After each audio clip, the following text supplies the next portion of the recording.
បងប្អូនទាំងអស់គ្នាដឹងចឹងកាលពីថ្ងៃទី8មីនាឆ្នាំ2025ខ្ញុំធ្វើជាអ្នកស្ម័គ្រចិត្តក្នុងកម្មវិធីរត់ពាក់កណ្ដាលម៉ារ៉ាតុននៅខេត្តកែបក្រោមប្រធានបទមួយជីវិតមើលប្រព្រឹត្តការសាយព្រឹងយានហើយថ្ងៃនេះដែរខ្ញុំបានមកទទួលលិខិតថ្លែងអំណរគុណពីអាយដាមខៀវបារិតប្រធានសហភាពសហព័ន្ធយុវជនវិស័យមហាផ្ទៃនៅមានកម្មវិធីជប់លៀងជាមួយបងអ្នកស្ម័គ្រចិត្តដូចគ្នាហើយខ្ញុំមិនមានអនុញ្ញាតច្រើនទេទៅតាមទស្សនវិជ្ជារបស់ខ្ញុំដូចតទៅនឹងអ្នកនរគ្នាខ្ញុំមកដល់កន្លែងអ្នកត្រូវប្រារព្ធកម្មវិធីញ៉ាំអាហារសាមគ្គីនេះមកដល់ពេលថ្ងៃត្រង់មកដល់ភ្លាមខ្ញុំចុះវត្តមានរួយក៏បានជួបគ្នាជាមួយបងដែលយើងបែកគ្នាអស់រយៈពេលជិត1ខែមកបន្ទាប់ពីកម្មវិធីរត់អាខាតកើតបងមានអារម្មណ៍មិនដែរចឹងបាយ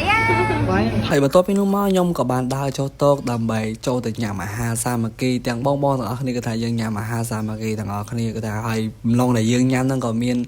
អ្នកមកហើយក៏មានអ្នកអវត្តមានដែរបើសារតែគាត់ទៅស្រុកក៏ដូចជាគាត់រវល់ការងារស្ម័គ្រចិត្តដូចជាស្ម័គ្រចិត្តសង្ក្រាន្តចឹងទៅព្រោះរដូវកាលនេះគឺរដូវកាលសង្ក្រាន្តហើយគាត់ថាសប្បាយខ្លាំងមែនទែនយើងញ៉ាំអាហារជុំគ្នាពីមនុស្សមិនដែលស្គាល់គ្នាមកជាមនុស្សស្គាល់គ្នាតាមរយៈការធ្វើជាការងារសង្គមធ្វើជាអ្នកស្ម័គ្រចិត្តដើម្បីជួយសង្គមហ្នឹងឯងហើយខ្ញុំក៏បានដើរឈៀជុំគ្នាជាមួយបងដើម្បីបង្កើតចំណងមិត្តភាពបង្កើនចំណងមិត្តភាពឲ្យកាន់តែស្និទ្ធស្នាលបន្ថែមទៀតដើម្បីស្គាល់គ្នាឲ្យកាន់តែច្បាស់ចឹងទៅហើយថាយើងហូបឆ្ងាញ់ខ្លាំងមែនទែនគាត់ថាសប្បាយវាទៅបានផាក់ធីជុំគ្នាគឺសប្បាយចឹងហើយមិនថាខ្ញុំឬបងទាំងអស់គ្នាទេហើយវគ្គទី1យើងញ៉ាំវគ្គទី2យើងទទួលលិខិតហើយវគ្គទី3យើងក្លុកជុំគ្នាចឹងទៅហើយបន្តមកទៀតគឺជាដំណើរមកដល់របស់លោកពូអាយដាមខៀវភេរិតជាប្រធានសហភាពសហព័ន្ធយុវជនកម្ពុជាវិស័យមហាផ្ទៃបានមកដល់ក្នុងកម្មវិធីទាំងមូលដើម្បីសម្ដែងសម្ដារជាមួយយុវជនស្ម័គ្រចិត្តនិងក្រុមការងារនៃកម្មវិធីរត់ពាក់កណ្ដាលម៉ារ៉ាតុនឆ្នាំ2025នៅខេត្តកែបក្រោមប្រធានបទមួយជីវិតមើលប្រព្រឹត្តការសាយគ្រឿងញៀននិងប្រគល់លិខិតថ្លែងអំណរគុណជូនដល់បងក្រុមការងារក៏ដូចជាយុវជនស្ម័គ្រចិត្តនៃកម្មវិធីទាំងមូលហើយនេះគឺជាសកម្មភាពរបស់លោកពូអាយដាមប្រគល់លិខិតថ្លែងអំណរគុណជូនដល់បងក្រុមការងារនិងយុវជនស្ម័គ្រចិត្តទាំងអស់នៃកម្មវិធីទាំងមូលតែម្ដងហើយនេះគឺជាសកម្មភាពបងដែលគាត់ទទួលលិខិតថ្លែងអំណរគុណពីលោកពូអាយដាមទៀតដល់ខ្ញុំហើយនេះគឺជាសកម្មភាពរបស់ខ្ញុំទទួលលិខិតថ្លែងអំណរគុណពីលោកពូអាយដាមខៀវភេរិតផងដែរពិតជាមានកិត្តិយសខ្លាំងមែនតើហើយនេះគឺថាដល់វគ្គអូលិខិតគ្នាថតព្យាព្រោះយើងធ្វើការហត់ហើយយើងធ្វើការព្យាម្ដងអូយសួស្ដីតាអូមកលីតានេះអេមនេះបងមានអារម្មណ៍មិនដែរសប្បាយអត់មិនស្គាល់មើល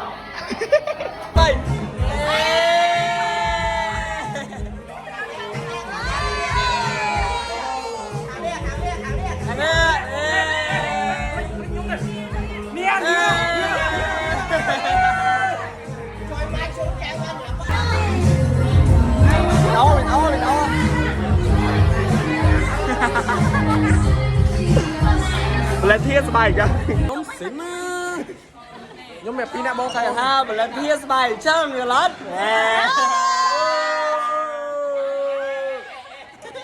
ôi nhóm cho mà lót được con đi cho mà tao cho ba này cho thơm lần cho ba đi vậy mới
ចប់ហើយបងប្អូនអស់ត្រឹមហ្នឹងហើយ